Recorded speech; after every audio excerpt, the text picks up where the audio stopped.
की बात ही क्यों कर रहा है? क्योंकि भारतीय क्षत्रियों ने भारत की रक्षा इस बाघा बॉर्डर तक नहीं की थी।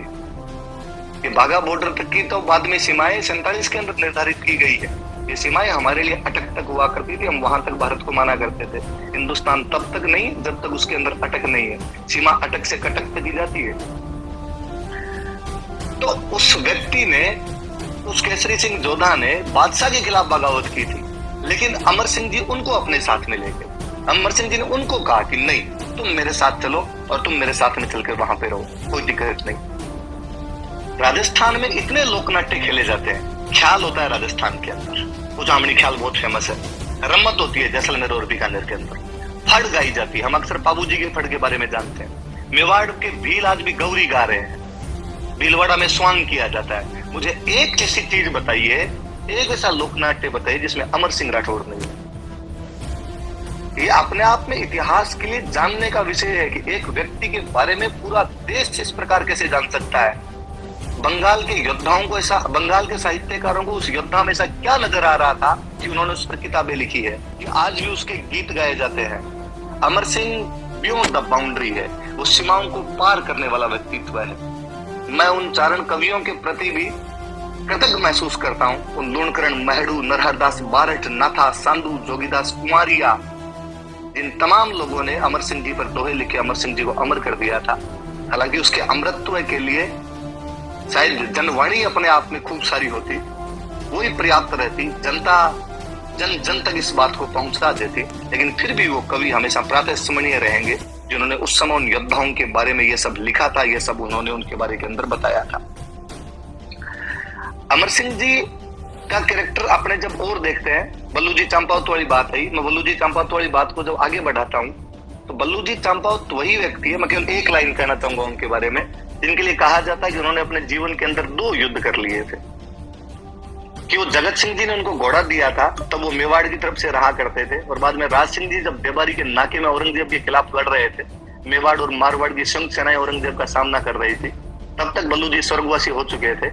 और ऐसा कहा जाता है कि राज सिंह जी याद करते हैं उस दिन कि आज बल्लू चंपावत होता तो शायद हमारी रक्षा करता। बल्लू चंपावत ने कहा कि राणा जी याद करे और बल्लू हाजिर नहीं हो, स्वर्ग से बल्लू हाजिर हो जाएगा। जल में केवल एक बार परिणो एक जनार, लड़ियो भिड़ियो कोल पर एक भड़ 2-2 बार।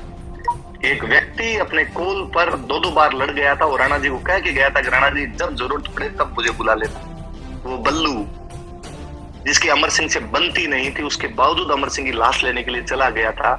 इसका मतलब अमर सिंह का जो नेतृत्व है वो बल्लू को पसंद तो है, किसी भी बात पर अनबन हो गई होगी, हमारे भाइयों के बीच में अनबन हो जाती है। आज गांव में सबसे अधिक केस आपस में चलता ताऊ के हैं, लेकिन इसका मतलब ये नहीं है कि हम संकट के क्षणों में एक ना हो। बल्लू और अमर सिंह की दोस्ती, बल्लू और अमर सिंह का ये जो संबंध है, ये इस बात को सत्यापित करता है कि अमर सिंह जी ने बल्लू जी को कभी कहा था कि बल्लू जी बातें तो ऐसे करते हो जैसे कभी बादशाह की सेनाएं मोड़ दोगे। और बल्लू जी जिस दिन उस लाश को ला रहे थे तब उस दिन बोल रहे थे कि बल्लू कहे गोपाल द्रोण सत्या हाथ संदेश, आवा छा गढ़ मोड़ के सुन ले है अमरेश, कि आज अमर सिंह मैंने गढ़ मोड़ दिया है, थोड़ी देर में तुम्हारे पास स्वर्ग में मैं भी आ जाऊंगा, पर उससे पहले सतिया तुम्हारे पास पहुंच कर ये समाचार तुम्हें सुनाने वाली है। मैं बल्लू जी के साथ में शहीद होने वाले जो साहिब सिंह जी चांपाओ थे, उनके बेटे दलपत थे, उनके भाई करण और भीम थे, हरिदास जी राठौड़ थे, बल्लू भाटी थे, उनको भी नहीं भूलना चाहता। और तमाम योद्धा जिन्होंने हमें ये मौके दिए कि हम उनके बारे में चर्चाएं कर सके, जिन्होंने मौके दिए कि हम उनके बारे में जानकर गौरवान्वित महसूस कर सके, वो प्रातःस्मरणीय है। मैं ये बात करता हूँ, आगे वाले वक्त ये बात और बोलेंगे कि हमें इनके कार्यक्रम करवाने मात्र से, हिस्ट्री जान लेने मात्र से पार नहीं पड़ेगी। वास्तव में जब तक हम इनके अंदर जो चारित्रिक विशेषताएं हैं उनको अपने जीवन में उतारते नहीं है, तब तक क्षत्रिय होने के दायित्व को तो पूरा नहीं कर पाते। संघ जिन संस्कार निर्माण की बात करता है, वो संस्कार निर्माण इन्हीं लोगों के द्वारा सिंचे गए हैं। वो जो पौधा संस्कार का है वो इन लोगों के द्वारा कभी बताया गया था कि उसकी टहनियां कैसी होगी, उसकी पत्तियां कैसी होगी, उसकी जड़ कैसी होगी। यही लोग थे, इसीलिए बाद में कहना पड़ गया कि इन लोगों को देख के उनकी माओं को कितना हर्ष होता होगा कि जब अमर सिंह, बल्लू चंपावत जैसे लोग कभी शहीद हुए, फिर सूत मरी हुई तो देश मर हरख्यो बंधु समाज, कि बेटा जब युद्ध में मरा तो भाई बंधु सारे राजी हुए, पर मां ने हरखी जलम दे न जतरी हरखी आज। कि माँ जन्म देते समय इतनी राजी नहीं हुई होगी, आज उतनी राजी हुई है।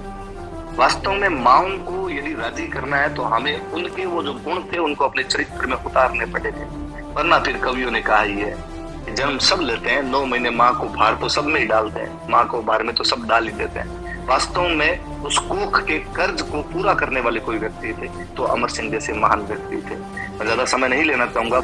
Thank you.